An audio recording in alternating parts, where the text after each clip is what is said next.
Hello everyone, we are here to continue our story, I Survived the Shark Attacks of 1916, and we are on chapter 3.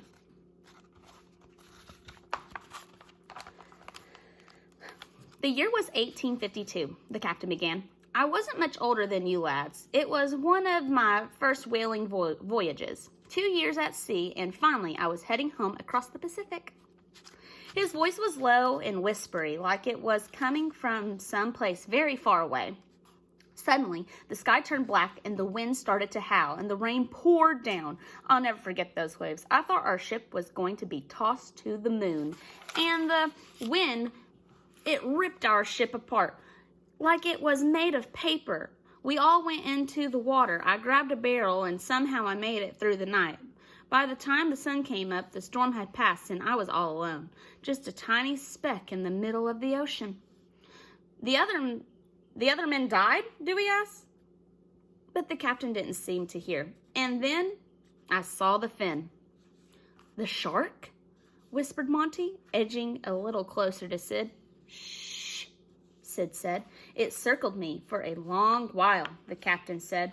Around and around, real slow, like he was toying with me. Little by little, it came closer and closer, until I could see its eyes. Black as coal, he whispered. Killer eyes. The captain was looking out the window now, like he expected to see that shark with its open jaws pressed against the glass. Killer eyes, he repeated quietly. It was a minute before he started talking again. The guys waited with their tongues practically hanging out. The beast went underwater for a second. I thought maybe I'd decide I wasn't worth the trouble, but then something bumped me in the leg, scraped me bloody. The skin of a shark is rough.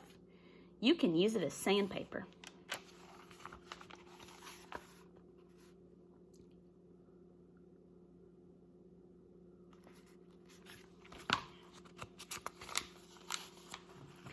The captain rubbed his leg like it still hurt.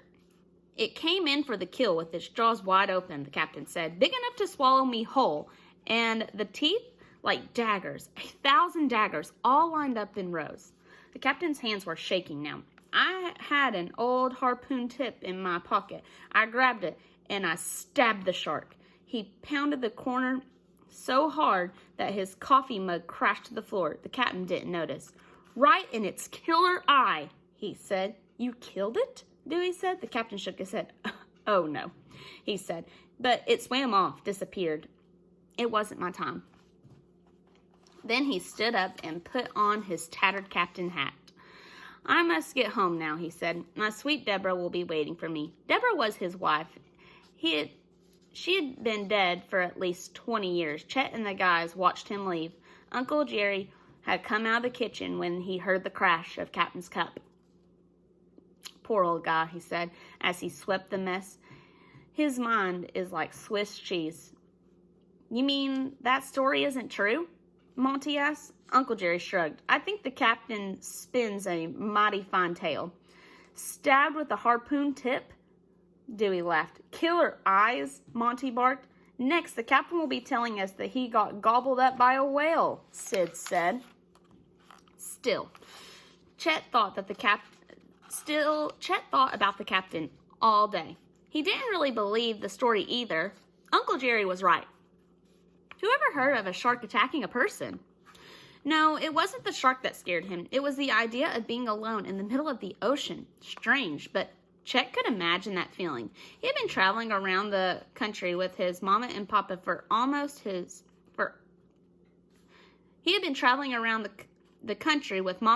most of his life. Papa was always chasing some new business idea, selling motor cars in Oregon, building bicycles in St. Louis, taking family porches in Philadelphia. Mama would get them settled into an apartment or a rundown little house. Chet would try to make friends, and just when they were starting to get comfortable, the business would go bad or Papa would get some other idea. We're hitting the road, Papa would announce, and Mama would have to start packing again. Chet was supposed to go along to California, where Papa was sure he'd finally strike it rich. But then Mama decided that Chet would stay with Uncle Jerry instead. "It's a nice town," Mama had said, "and Uncle Jerry will take good care of you." Chet remembered all of the fun he used to have with Uncle Jerry when he was little. How Uncle Jerry had taught him how to throw a baseball, but they hadn't seen each other in years. Would his uncle even recognize him after all this time? He shouldn't have worried. Uncle Jerry was standing on the train platform when Chet got off, a huge grin on his face. "It's about time," he said to Chet, wrapping him up in a hug that went on until after the train pulled out of the station. From that first day, Uncle Jerry made him feel right at home. But Chet missed Mama and Papa, and it didn't matter how much he loved being with Uncle Jerry or how many people shouted, "Hiya, Chet." When they came into the diner, soon enough he'd always have to join Mama and Papa in California. Would he ever really belong anywhere, or would he always be on his own, a tiny speck in the middle of the ocean? Chapter 4. That next week was so hot, horses were fainting up and down Main Street. By Thursday, the temperatures inside the diner was 102 degrees. But Chet didn't mind the heat. Something amazing had happened that day. The guys had invited Chet to go swimming with them at the creek. All week, they had been coming into the diner earlier and earlier, and then sticking around even after they had wolfed down their donuts. "You ever seen the Pacific Ocean?" Sid had asked one day. "Sure," Chet said. "What's it look like?" Monty asked. Chet took a minute to picture it. He didn't want to disappoint the guys. A little bluer than the Atlantic. Waves a little bigger, maybe, but otherwise just a lot of water and waves. They all seemed satisfied. "How about the Mississippi River?" Dewey had asked the next day. "You seen that too?" Chet told them that it was wide and muddy. "I was on a steamboat that got stuck in the mud," Chet said. "We had to stay there for a whole day and night." That impressed them all. "You're the luckiest kid I know," Sid pronounced. "Me?" Chet said. "Sure," Monty said. "To see all these places?" "I don't know," Chet said. "I hate moving around so much." Hearing those words startled Chet. He felt that way, but he had never said it out loud, not even to Uncle Jerry. He had hoped the guys didn't think that he was belly aching. "Hey, why don't you ever come down to the creek?" Sid said. "We're always looking for you there," Monty said. Chet tried to hide his surprise. "It's not the Pacific Ocean," Dewey said, "but it's pretty nice." "I hear it's better than the Pacific," Chet said.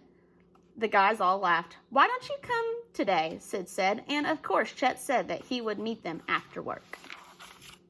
Uncle Jerry drew Chet a little map so he wouldn't get lost, a dotted line to the end of the main street, and then behind the tile factory, down the steep hill and across the path. Chet made it to the bottom of the hill, and for a second he thought that he was lost. He couldn't see the creek, just tall golden grass. But then he could hear the shouts and splashing. He walked through the grass and into a clearing. The guys' dusty trousers and shirts were laid across some of the low branches. 3 pairs of scuffed-up boots were tumbled across the dirt. And just beyond, there was the creek. The guys were right. It wasn't much. Maybe 20 feet across. He couldn't tell if it was deep enough to dive, but it was nice and shady, and at that moment there was no place on earth that Chet would rather be. "Hurry up," Dewey shouted. "The water's perfect." Chet threw his clothes off and climbed up onto the broken down dock. "Jump," Sid said. With a running leap, Chet launched himself into the air. Whoosh! The cold water rose up around him. All of his worries washed away. The guys gathered around him. Dewey threw a pink rubber ball high into the air. "Chet, catch," he said. Chet squinted up into the sun and miraculously caught the ball. "Here," Sid yelled, jumping up and waving his hands. Chet threw the ball in straight enough, like Uncle Jerry had taught him.